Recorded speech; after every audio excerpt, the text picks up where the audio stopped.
안녕하십니까, 이협도사입니다. 나라가 시국이 너무나 더럽습니다.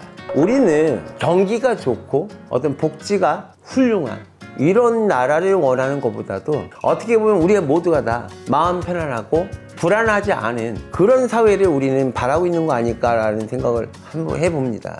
그래서 오늘은 네. 국민의힘 당대표 장동혁 네. 장동혁 당대표에 대해서 한번 신청을 한번 봐주세요.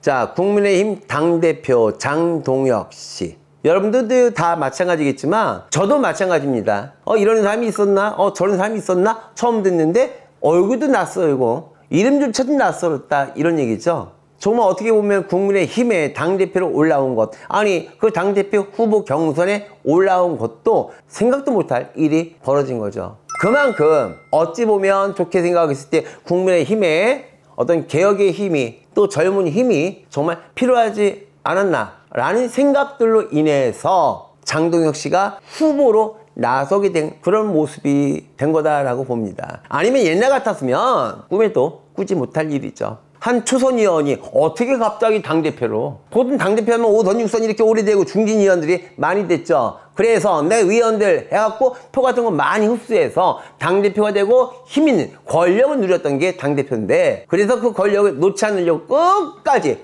붙들고 갔던 게 원래 국민의힘 당대표들이었는데, 갑자기 한 사람이 짠하고 나타났습니다, 여러분들 앞에. 그런데 이 사람은 불안하다, 이 사람이 정신을 못한다, 이거 절대 아닙니다. 생각은 틀릴 수도 있겠죠. 근데 이 사람은 내 생각이 틀렸다라는 걸 알면서도 내가 한번 내뱉은 거 책임 회피하기 싫어서라도 끝까지 뭐든지 밀어붙이고 뭐든지 타협 없이 그대로 가는 그런 성격이 원래가 있는 사람이죠. 이 사람 유년 시절부터, 어린 시절부터 이 사람 자체가 어찌 보면은 나 홀로 독고다이처럼 나 홀로 힘으로 쭉 살아오고 크게 유복하지 않은 환경에서도 어떻게 보면은 개천이 용났다, 이런 말이 맞을 수도 있습니다. 나는 나 혼자 힘으로 누구 도움 없이 여기까지 올라왔고, 그렇다면 이 사람에게 뭐가 있을까요? 엄청난 자존감이 지금 생겼을 거고 엄청난 자신감이 생겼을 거고, 나는 국민의힘 대표야. 자, 그렇다면 난 보수의 대표야. 난 야당을 이끌어 나가고 있는 투사야, 대장이야. 전쟁터에 나서서 이젠 적을 이기고 꺾으려고 하는 성격이 분명히 생겼다. 너무나 야망이 커졌다. 원래 욕심 없었던 사람, 원래 야망이 없었던 사람인데 갑자기 내가 하늘에 뚝 떨어진 것처럼 인간들에게, 위원들에게, 당원들에게 인기를 끝까지 받다 보니까 본인도 느낄 겁니다. 당대표가 됐기 때문에 이 사람의 야망이 지금은 생겼습니다. 예전에 국민의힘 당대표 젊은 친구가 있었죠. 이준석 의원.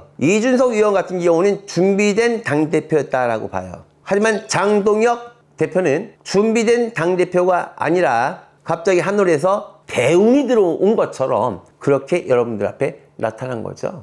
그렇다면 준비가 안 됐다? 그렇다면 항상 경솔하게 입조심을 못하고 경솔하게 말을 하게 된다, 내뱉게 된다. 항상 그때 따라서 우기고 밀어붙이는 형국이다. 이건 옛날 박정희 시대, 옛날에 군사 독재 시절에 있었던 투사 같은 모습이죠. 그렇다면 민주당일 수도 있고 국민의힘일 수도 있고 민주주의를 위해서 싸우고 부르짖는 민주주의 투사 같은 모습으로 지금 장동혁 씨가 국민의힘에 버티고 있는 거예요. 그렇다면 국민의힘 뭘까? 자, 민주당도 아니고 보수당, 국민의힘도 아니고 그냥 어정쩡한 관계란 이런 점수밖에 안 나와요. 그래서 장동혁 당대표, 물론 보수를 잘 이끌어가고 국민의힘을 잘 이끌어갔으면 좋겠지만 항상 그 입을 조심해야지만 된다, 그 입으로 사고 칠 거다. 그런데 여기서 위원들에게 떠나감을, 위원들에게 배신당하는 사주가 있다. 장동혁 당대표는 방골 사주가 있다. 그래서 나에게 이익되는 부분 있을 때는 그대로 받아들이고 나에게 이익이 안 됐을 때는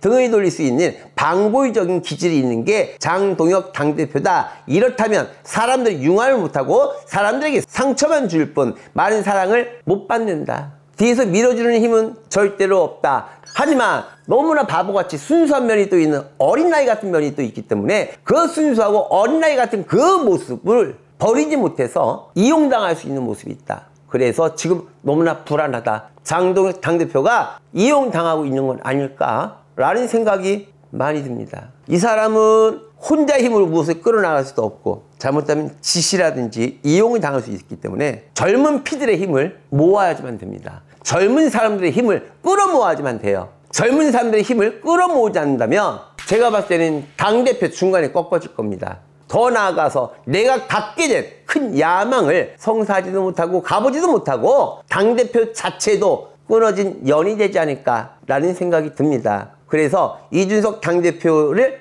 롤모델로 좀 삼아서 앞으로 정치 생활을 하셨으면. 하지만 제가 이준석 의원이 다 잘했다는 건 아닙니다. 다만 이준석 의원이 국민의힘 당대표였던 시절에 젊은 피 수혈이라든지 이렇게 젊은이들 어떤 정책들 그런 부분까지는 그래도 멋있었다, 이끌어 나갔다, 거기까지 내가 괜찮다는 거죠. 절대로 이준석 의원이 모든 것 부분에 잘했다라고 하는 건 아닙니다. 자, 끈기 있게 내가 말 한마디 한마디 하는 거 책임감 있게 밀어붙이는 그 소신 좋습니다. 하지만 제발 이용당하지 않기를 바라고 귀를 얇게 만들어 놓지 말고 귀를 그렇다고 닫지 말고 많은 사람들의 말이 듣고 수용하고 협력하면서 생활을 하신다면 좀 더 품위 있게 멋있는 정치인으로서 길을 가지 않을까, 더불어 국민의힘도 더욱더 탄력을 받지 않을까 싶습니다. 끊어낼 건 끊어내고 받아들일 건 받아들여야지만 된다. 국민의힘 당대표로서 국민의 힘을 하나로 모아주는 당대표가 되셔야지만 우리 국민들도 불안해하지 않고 걱정하지 않는 시대가 되지 않을까라고 봅니다. 자, 지금까지 장동혁 대표에 대해서 알아봤습니다.